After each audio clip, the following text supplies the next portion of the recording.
Ulis tayo ng ibon natin dito sa San Narciso, Quezon. Yan o, kaya si Haring Araw o.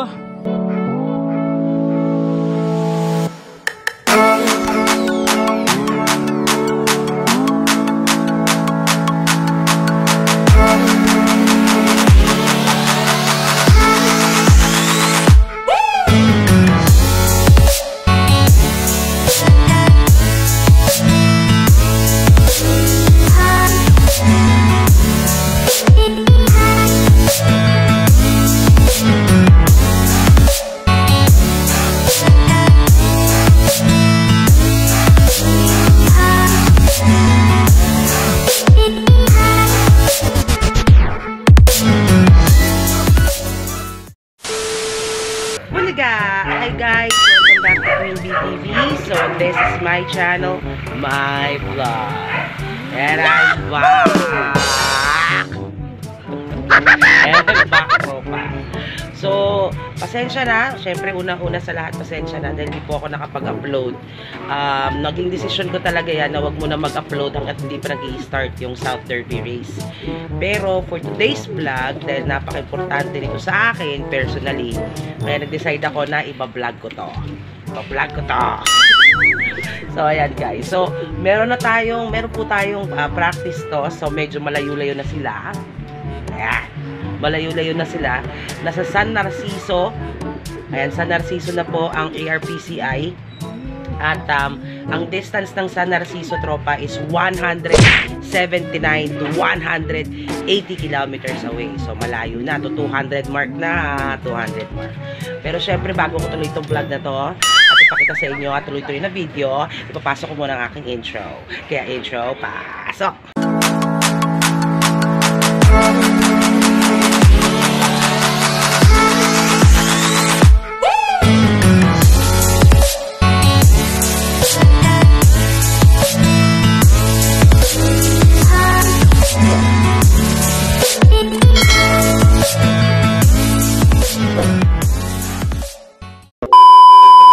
Back! Pero syempre ngayon, importante itong vlog na to kasi kung makita nyo guys, ayan, ako na lang po mag-isa. Wala na naman po ang kumag, wala po si JB, so ako po ang mag-aabang / magka-clock. So last time na nag-clock ako guys, walang ibong umuwi. So hindi, ngayon pong San Narciso, ako po ang mag-aabang at ako ang magka-clock. So bibigyan ko lang kayo ng update sa South Derby bago ko mag-start na mag-abang. Ayan, is 21 din po actually ang mga warriors ko na sinali. Okay, so 21. So doon sa 21 na yon, sinama natin si Apple Green sa bilang, si Apple Green, at sinama rin natin si Rupo. Technically, nasa 19 po talaga ang mga warriors. Kasi si Apple Green, nag-decide kami JB na wag na ilipad. Sabi na si Apple Green, gaya ng pangako ko sa kanya. At syempre, si Rupo, base doon sa una at huli niyang lipad, hindi talaga kaya. So, hindi na namin sinali si Rupo. So, nung nagsimula po ang South Derby race, guys, nakita nyo, binati namin sila sa dalawang grupo. So, isang grupo napunta sa ARPCI, sila yung mga naka-MacArthur, San Francisco banded, naka-superset. Ayan, originally po, 6 yun. Kumpara doon sa mga naka-commercial ring, na kung saan nandun si Darken, nilipad natin naman sila sa KRPC. So, shout out natin si Boss Pelman, tsaka si Mio, at syempre president ng KRPC. Shout out, boss. Ayan. So, ang mga nawala natin kalapate, sana ma-remember ko, ayon sa aking memory. Ayan. So, unang nawala ngayon si Black Velvet. Sumunod si Baby G. Ayan, nawala rin si Baby G. Nawala rin si Blue. Ayan, tapos nawala na rin si White.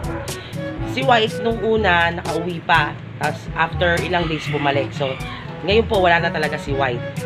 Nawala na rin si Red 2, yung lalaking red na singsing.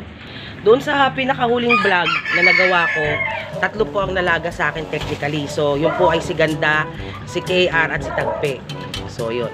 Yung lilipad ngayon ng San Narciso is nasa Siyam na lang po sila. So kinumbay na namin yung originally na train ng AR at saka ng KR. So, lilipad na lang po si BJ Lop at saka si Queen Bee sa ARPC. So, doon kami decide ni JB na doon kami lumipad, hindi sa KR. So, ngayong release ng San Narciso, Sham ang aking Warriors. So, habang nag-aabang tayo, mag-sharing is caring muna ako. And at the same time, mag-real talk.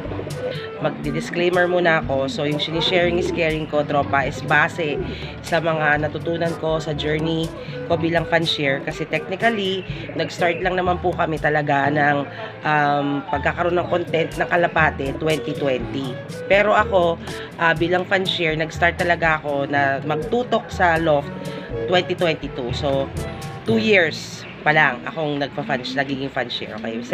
Pero base sa experience ko, yun yung sinishare ko sa YouTube channel ko. Kaya ako nag-create ng YouTube channel, kaya ako nag-post ng mga experiences ko sa pagiging fan share is para maka-inspire, makaturo kahit paano sa mga newbie fan share ng pinagdaanan ko sa journey ko, okay? So, sa unang-una, ang natutunan ko sa pagiging fan share, tropa, hindi siya madali. Kahit nasabihin nyo yung linyada nyo is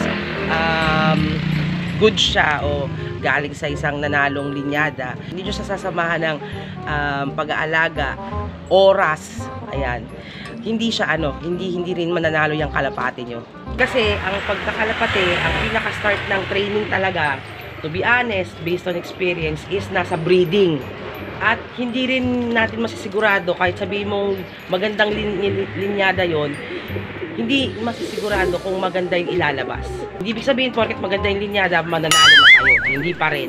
Kailangan nyo siyang hanapan ng perfect match. Okay, so matagal na panahon yun. Okay, matagal. So, maniwala ba kayo nung sa South Derby namin, ang gaganda nung linyada namin, galing kay ganito, galing kay ganyan, linyada ni ganito, linyada sa ganyan. Pero ang nanalo sa South namin, ang nag-finisher, ay galing mismo sa Loft namin. Okay? Kasi si JB, tropa, meron siya ugali na, uy, ano daw to? Vandenbroek daw to, sabi ni ganyan. Galing daw to sa linya ni ganyan. Finisher daw to ng ganyan. Hindi naman nag-work. Ganun yung nangyari sa amin sa South. Ang dami naming linyada galing kay Kuya Toto, kung kani-kanino galing. Pero walang nag-work, walang nag-finisher. Ang nag-finisher sa amin, yung mismong galing sa simpleng Loft namin na si Apple Green. Pangalawang natutunan ko is, ang mga kalapate guys, mga kalapate, sila sa mga pinakamatalinong hayop. Okay, so, kung gusto mo silang manalo, shout out sa JB, kailangan mo silang pakitaan ng concern talaga. Hindi yung puro lang lilipad, papakainin, lilipad, hindi ganun.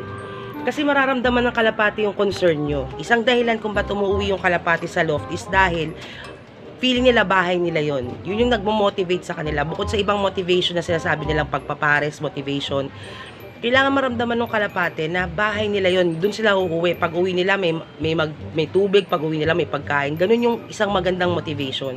At ang pagkakalapate, tropa, hindi siya overnight. Shout out ulit sa JP. Hindi siya overnight. Hindi siya yung ililipad mo, feeling mo champion ka na agad. Hindi. So, marami kang struggles na dadaanan, marami kang frustration na dadaanan dahil hindi ka agad magsa-champion. Kailangan talaga ng tiyaga at sipag. So, pag wala kang tiyaga at sipag, JB, huwag ka na umasa. Yung maglinis ng Loft, hindi ka marunong. Oh, no! Diba? Huwag ganun. Ang mangyayari dyan, mapuprostrate kayo, mawawalan kayo ng gana. Which is hindi tama. Yung mga kalapate, hayop yan, may pakiramdam yan, alaga yan. So, kung gusto mong mag-champion sila, abay, pakita mong concern ka. Hindi lang puro ka lang, champion ako, natalo ko, ganyan. Huwag ganun ang mindset.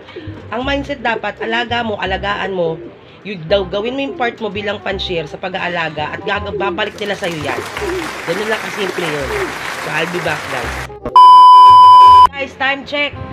9:18. 9:40 hanggang 9:27, 1-1 na lang po ang speed. So, 1-2 pababa na ang speed. Wala pa tayong ibon. May nag-clock na po sa bandang halahala. At nagdadaanan na sila, guys. Guys, meron tayong isa. Ayan, 9:25. Baba na kay mama, baba. Baba na. Ayan, guys. Sino yan? Pasok, pasok. Pasok kay mama, pasok. Ay, si Manny. Guys, first dropper natin si Manny. Guys, 9:35. 1,000 ang speed. Baba na, baba na, baba na.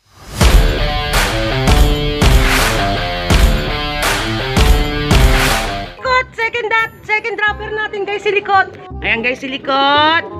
Baba dito kay mama, baba, baba. Ayan, meron tayo isa pa. Baba na.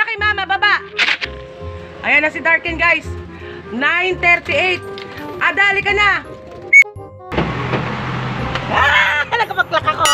Guys, for the first time, nakapag-clock ako. Yay! 1,028. O, ito pa isa. Meron pa tayong isa, guys. Dito na isa natin. Ayan na, time check. 9:40. O, baba na kay mama. Ayan na, guys.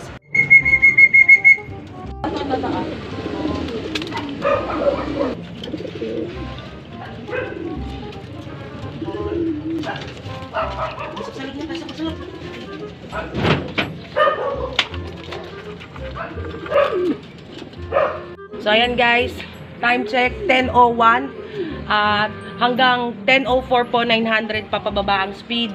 So apat na, so 4 out of 9. Ang una pong dumating ay si Manny, ito po si Likot, pangatlo po si Darken, pang-apat po si Kini.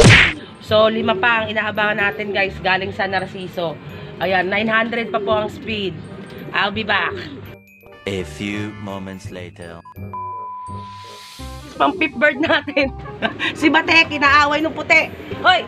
Ayan guys, si Batek. Batek! Inom ka na ng tubig. Ayan guys, 6 bird. Ayan.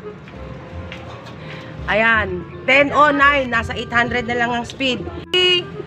Bang! Bang! Si PB ba to? Si PB ba? Ay, hindi. Blue bar. So, si Red yan. Pasok na, Red. Red, pasok, pasok, pasok kay mama. Pasok, pasok, pasok. Pasok kay mama, pasok. Oh, si Red, guys.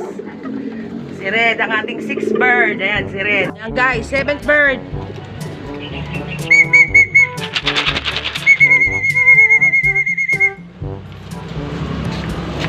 Bang! Si Balat. Ayan, guys, time check. 800 ang speed niya, no? Time check. Oh, pasok na Balat. Pasok, pasok, pasok. Pasok kay mama, pasok. Pasok na Balat. Pasok, pasok, pasok, pasok, pasok. Oh, ayan guys. Yung dati kong south. Ay, dati kong north. Ayan, si Balat. Ayan guys, si Buluts. Ayan guys, yung 8 bird natin si Buluts. Ika siya. Titignan ko kung anong problema kay Buluts. Ayan guys, kompleto na tayo. Ayan na si PB. O, PB! Bakit tuliro? Pasok na sa loob. Pasok, pasok. Na! Ayan guys, si PB.